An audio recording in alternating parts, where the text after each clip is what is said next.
Welcome to the online exhibition, Aubrey Bodine, Our Town, a collection of mid-20th century photographs of Annapolis and Anne Arundel County. I'm Lucinda Edinburgh, and I'm the art educator for the Mitchell Gallery at St. John's College. When photography was first invented, it was a scientific process meant to record events with accuracy and details, documentation being its primary mission. So photography, for the most part, was not considered an artistic endeavor. There were, however, some photographers that sought to prove that their works could be on par with the other fine arts, and these photographers, who called themselves pictorialists, came together through camera clubs and established photography salons and created photographic images that drew inspiration from traditional visual arts. American photographer Alfred Stieglitz was the leader in creative photography, even in its earliest days when it was merely a process in the chemistry lab. He set high expectations for this emerging art and gave publicity for this medium through his work as a magazine editor, a gallerist, and artistic photographer. There's no debate about Stieglitz's autocratic nature. In a wonderful quote, Stieglitz was known to reject images what he called technically perfect but pictorially rotten. So that's pretty harsh. Stieglitz established the magazine Camera Work, which featured the works of the Secessionists, as they were called, about the same time he opened the little galleries of the photo Secession, which later became known just as 291 due to its location.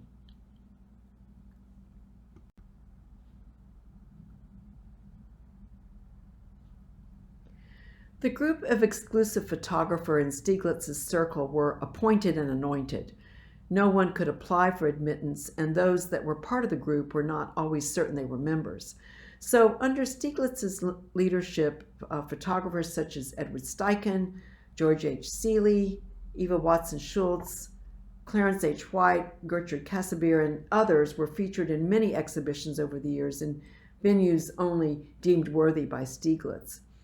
The work of the American pictorialists had a consistent look and had well-defined perimeters, and at the risk of sounding flippant, the images were somewhat formulaic in a way insofar as they were all carefully composed with soft focus and low in tonality. And their photographs were meant to reflect the academic principles of painting. Landscape photographs were generally romantic and idyllic, not unlike the sentiments of Romantic era painters. And like painters, they cropped their subjects, they left wide open areas with a soft focus and effects which allowed details to be subdued. The low tonalities allowed the photographers to play with atmospheric qualities and allowed for deep, dark areas that added sometimes a mysterious contrast. So this is much different than the documentary and utilitarian photographs, which were much more at the moment in sharp focus and in a full tonal range of white to dark black. Once Stieglitz was no longer the ruling force of the photo Secessionists, then American pictorial photography opened up to a wider range of photographic styles that were not as restrictive as the sort of rules imposed by Stieglitz. So between about 1910 and mid-20th century, the new pictorialists began to manipulate their imagery by hand and often kept the soft, foggy focus, but also began to use more modernist elements and chose subjects that were not necessarily identifiable, as you see in this Bodine image, Cubist design created in 1939. This is actually a set of steps, so if you turn it, you'll see the steps going up. Like other pictorialists, Bodine incorporated the influences of surrealism and abstraction. And so these photographers, like Bodine, had day jobs in commercial work, and their elements of advertising, illustration, and industrial photography were included in their photographs, creating high drama images. And it's in this period that professional photographers began to moonlight as pictorialists, and this created a sort of symbiotic relationship between the point and shoot images and the artistic efforts of each photographer. So this brings us to Aubrey Bodine. Bodine was born in Baltimore in 1906 and was the second of 4 children to Joel Good Bodine and Louisa Dell Wilson. He attended the Elk Ridge Elementary School and then transferred to St. Paul's Boys' School there in Baltimore. Aubrey's formal education ended at the 8th grade because he felt the tuition was just too great of a burden on his parents. And so it was through a lot of determination and some luck that he established himself as a photographer. It was through his cousin, Frank Wilson, who was the county circulation manager for the Sun papers, that he got a job as a messenger when he was 14. Through a series of jobs at the Sun papers, he was able to go out and assist with photo shoots. In 1924, the Sun papers had one commercial photographer, and that was Herbert Moore, whom Bodine accompanied on photo shoots. Unfortunately, Moore was taking a photograph with a flash powder gun, which is what you see here in the slide, and this was a device that preceded flash bulbs. The powder exploded on Moore's face and he was badly burned. So while Moore recovered, Bodine covered Moore's duties and consequently was promoted to commercial photographer.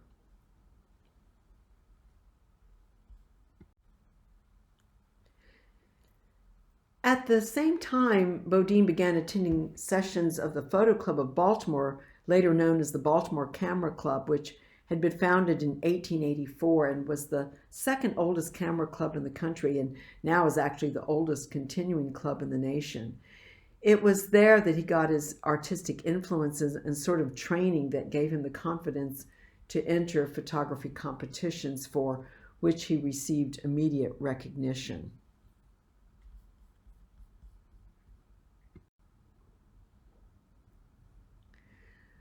Bodine began sending out salon prints. His first entry was in the Salon of the Pictorial Photographers of America, and one of these was Symphony and Reflections, which you see here, which had been made along the Pratt Street waterfront on his lunch hour. This actually became his first important exhibition print. It's a close-up of a prow of a bay craft with the rail of another boat in the background. And you see mooring chains and lines that are reflected in the harbor water. The print was enormously successful on the circuit for salons, and in the next few years it was exhibited in Syracuse, Buffalo, Rochester, Philadelphia, New York, and the Smithsonian Institution. And it actually won first prize at a Chicago Art Institute show.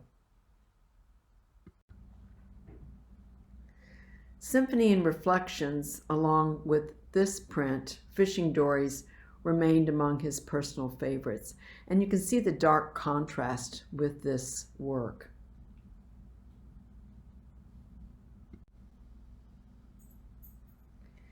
Since Bodine worked under a weekly deadline rather than a daily deadline, this allowed him to create photographs that maintain a sort of timeliness that the news images didn't allow. His images of Baltimore and surrounding regions, such as those included in our exhibition, were included in the Baltimore Sun Sunday magazine, and these were the brown pages, as well as salons and exhibitions. Though this is an example of one of the cover images that Bodine created for the brown pages.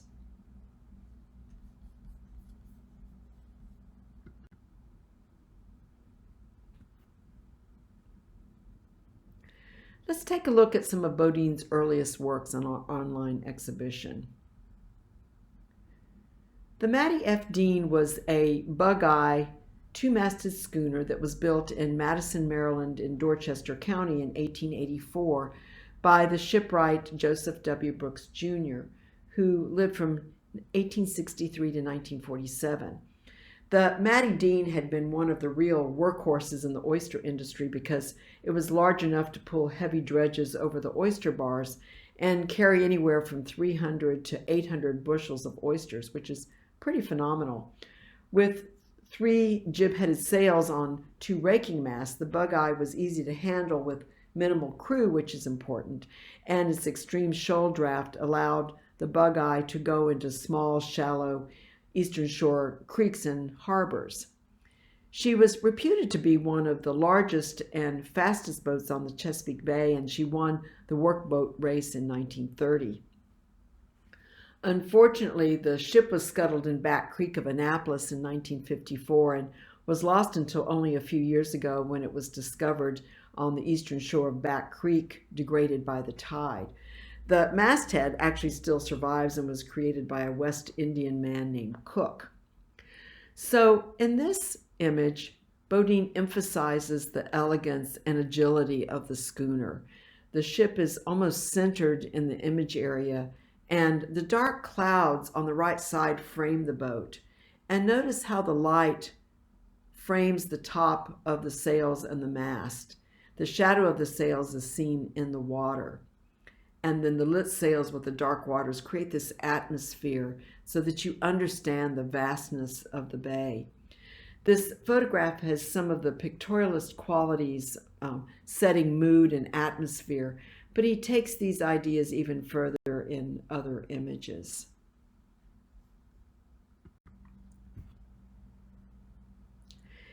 A cold spell hit the Chesapeake Bay in 1936 and froze over 80 of its 195 miles, almost completely down to the Patuxent River. The bay used to freeze over with some regularity, but the 1936 North American cold wave was ranked among one of the coldest in history. In this shot of the Big Freeze, 1936, dredge boats are seeking shelter in Spa Creek, but the cold overtook them and froze them tight for weeks. This exquisite photograph allows the viewer to peer out from another place to look through the chains to see the dredge boats.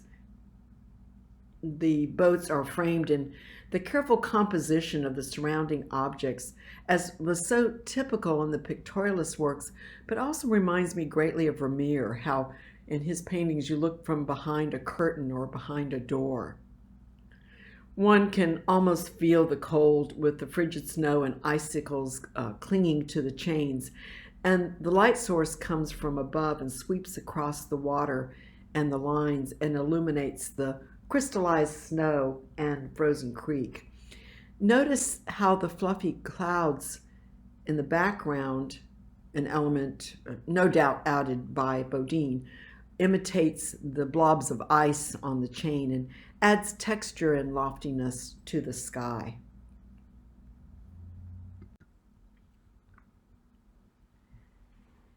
It's interesting to see the range of styles and how Bodine goes back and forth with the artistic elements in his work, even if sometimes the mission is just to record an event. In this image, Peaches from Anne Arundel County in 1936, he has captured the sheer volume of peaches harvested, but has accentuated the pattern of shapes. And you have the roundness of the peaches and the roundness of the baskets. And so while this photograph doesn't share some of the deep contrasts of the Big Freeze, the perspective of the patterned baskets with their fruit creates an interesting rhythm. And a little bit of history about peach growing in Anne Arundel County, that according to a 1995 interview with Charles Boyer with the Baltimore Sun reporter Shirley Leon, there had been as many as 40 orchards in Anne Arundel County during the 1930s and 1940s.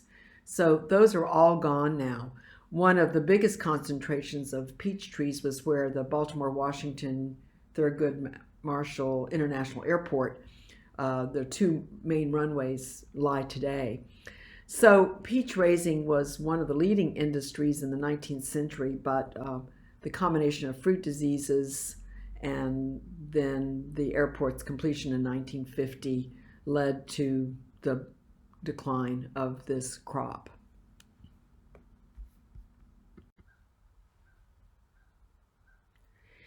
A more serendipitous photograph is seen in the silver gelatin print Day at the Races, which displays spectators at the 1927 sailboat races.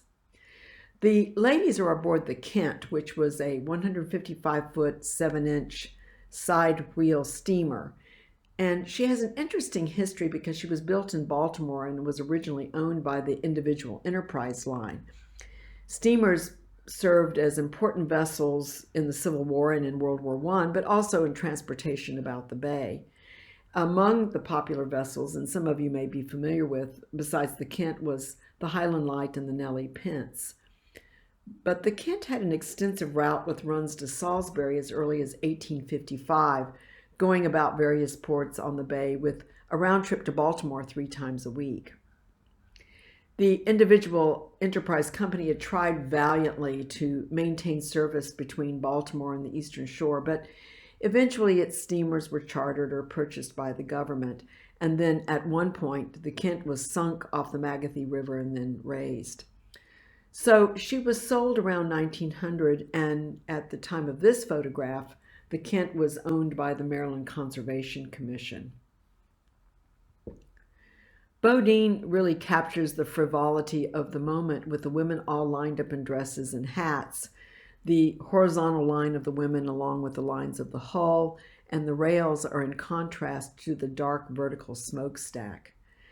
The women are aware that they're being photographed, and I can't help but just chuckle a little bit over their attire, as this was obviously purely a calm recreational occasion, complete with cloches, umbrella, heels, and obviously not one for weathering the waves.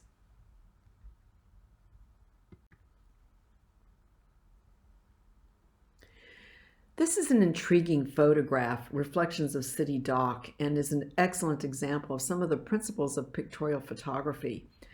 The subjects are all realistic, they're very static, but it's difficult to determine exactly where the reflection comes from. The boats are sitting on the water going one direction, and the boats in the reflection are seen opposite, so it's difficult to determine what's the reflection and what are the objects. You can see also, if you look in the lower part, you can see some of the towers that were out in the bay at that time. And so has he incorporated another image? Probably has, but from what direction? So it's really kind of a puzzle in a way, but the reflections created off of these boats are just exquisite.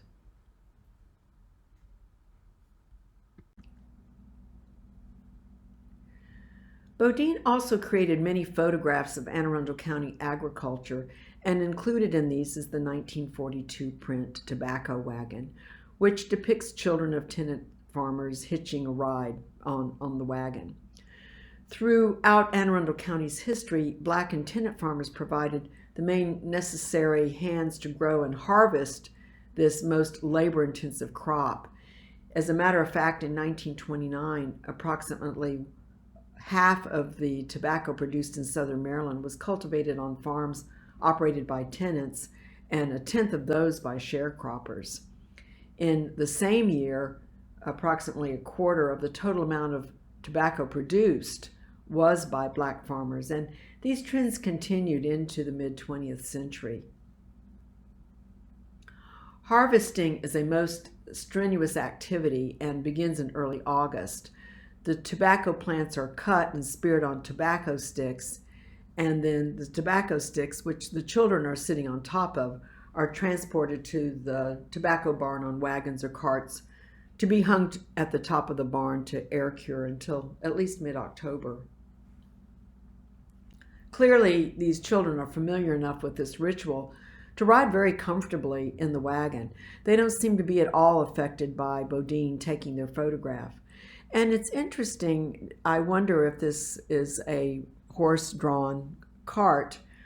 This was also during wartime when there would have been gas rationing, even if the farmer had automated resources. There's an interesting textural comparison with this, seeing the ends of the stalks and these large leaves, and then the vertical slats of the barn itself, then in contrast with the round top of the wheel. Cropping is often painters do as well.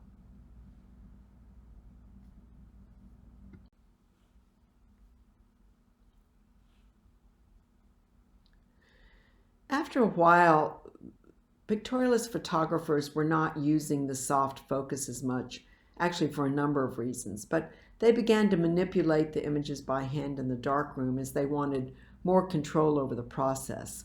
So negatives and paper were just tools, and the photographers were limited only by their imagination. This photograph, titled Annapolis Boulevard, created in 1950, is almost haunting, the way the light surrounds the tree and provides a somewhat silhouette around the little shack, and this odd rope line that comes from the tree branch to the margin of the photograph. The shift of the light with the dark foreground and the leafless lower branches create a sort of visual jolt.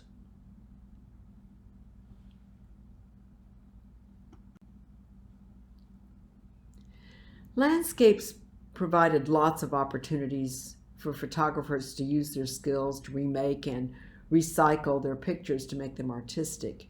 In this case, the vastness of the frozen cornfield is seen with the piled up stalks in a horizontal line across the photograph. And again, having low horizon lines allow for a dramatic sky. So notice the dark shadows and movement of those clouds. It almost looks like an impending thunderstorm and is somewhat ominous. Bodine used a large 5x7 format box camera, but he also had an arsenal of images of skies from vacations in New England and Nova Scotia that provided billowing clouds and other elements to his work. This work, no doubt, employs some of those other images.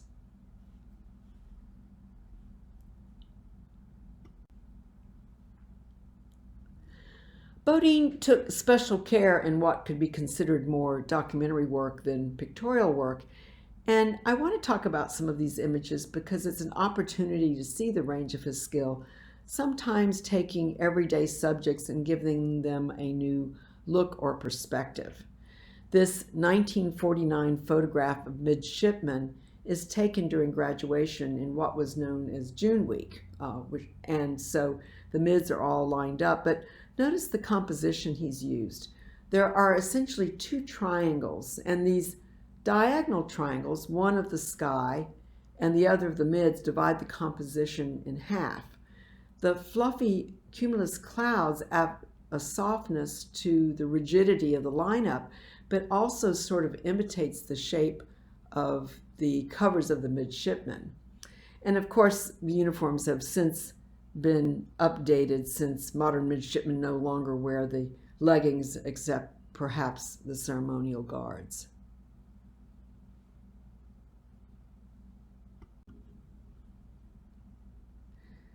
This is one of several very popular images of the St. John's College campus. Depicted here is McDowell Hall, the third oldest building on campus and probably the most revered. McDowell Hall construction began in 1742 by Governor Thomas Bladen as the governor's mansion. The building project overstepped its budget and was finally acquired in 1784 by the then newly chartered St. John's College. St. John's completed the building in 1789 and renamed it in honor of the college's first president. So you can see McDowell here on the corner, sweeping across campus to some of the other buildings. And this was obviously at a time before women were admitted to the college.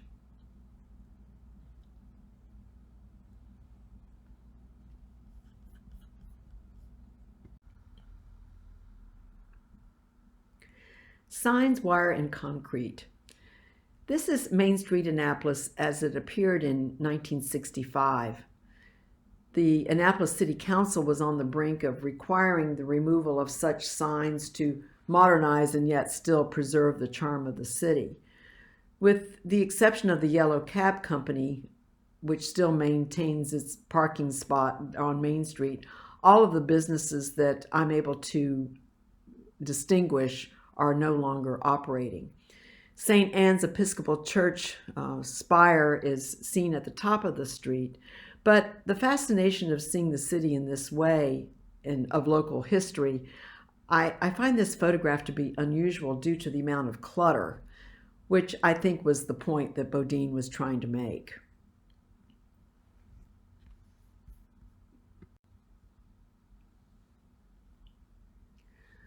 Good Samaritan Hall at Waterbury was one of 14 health clinics in Anne Arundel County. I've not been able to locate this particular building as it's different than the Good Samaritan Lodge associated with Mount Tabor Church on St. Stephen's Church Road. But the building is quite dilapidated, and it's hard to imagine the actual building was in use. If you look closely, you can see that it looks like a mother-baby clinic on that particular day, as there appears to be 3 women who may be nursing staff.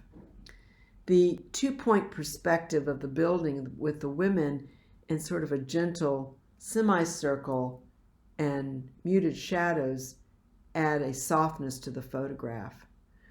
The photograph appeared in the Sunday Sun magazine on September 10th, 1927.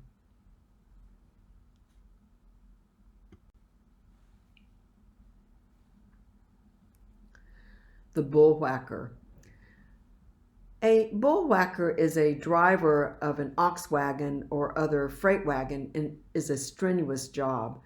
The oxen are hitched together at the horns, and their massive size underscores the strength of these animals. The sharp focus in the foreground slowly dissipates into the fog and clouds that surround the top of the oxen, and this creates a gripping effect around the farmer. This photograph was taken in 1953, which one would think that plowing would have all been done with modern machinery.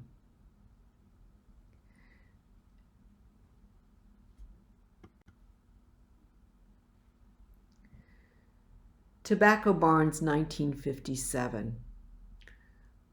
Barn location and design controlled the air curing process, and this is a real testimony to Maryland's agricultural history. Although proximity to the tobacco fields was the primary factor in siting a barn to minimize the distance for hauling cut tobacco to the barn for hanging, facilitating air circulation was an essential factor.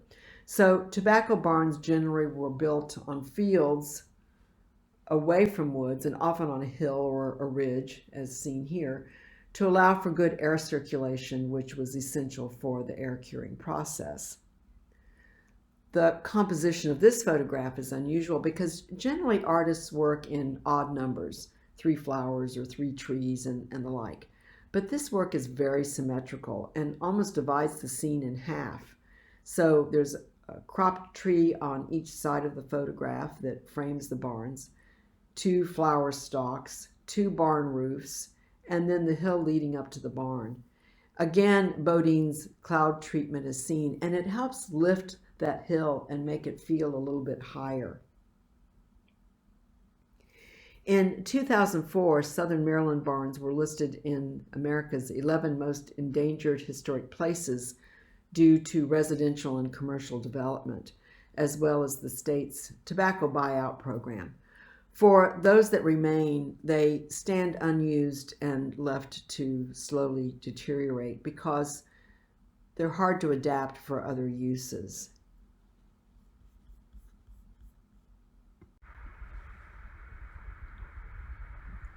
According to Jennifer Bodine, Aubrey Bodine's daughter, about 1/3 of Aubrey Bodine's work was maritime and most often of commercial watermen and their vessels. But in this dynamic photo, Bay Bridge Rising from 1951 was shot during the construction of the Chesapeake Bay Bridge, which opened in 52. Prior to the bridge, travel across the bay was, through ferries, and as seen in one of the images in our exhibition website. This dramatic photo has the line work of the bridge standing out against the texture of the water and the outlines of the clouds and those rays of light, and the shadows under and around the clouds punctuate the massiveness of this construction project, but also the vastness of the bay and of the sky. It's almost like the light at the end of the tunnel. It's sort of a beatified sort of image about the construction of this project. And to say in conclusion that throughout Bodine's career, his work was well received by the salons and exhibition venues, but he was also greatly revered by the public and won numerous awards nationally and internationally. Bodine worked for the Baltimore Sun for 50 years and published 5 books dedicated to photographs of the Chesapeake Bay. And although Bodine worked in the pictorialist tradition, he was best quoted with a statement that said his job was to make pictures, not take pictures. Bodine collapsed in his darkroom and died at Johns Hopkins University Hospital on October 28, 1970. He left a large legacy of Maryland history through the incomparable artistry of his photography. So I hope you enjoy looking at these images that are of local interest. Thank you for sitting in on this lecture. The exhibition A. Aubrey Bodine, Our Town, will remain online through March 21st. You can see other images not included in this lecture on the website. Thank you for your support to the Mitchell Gallery. Be well, be safe.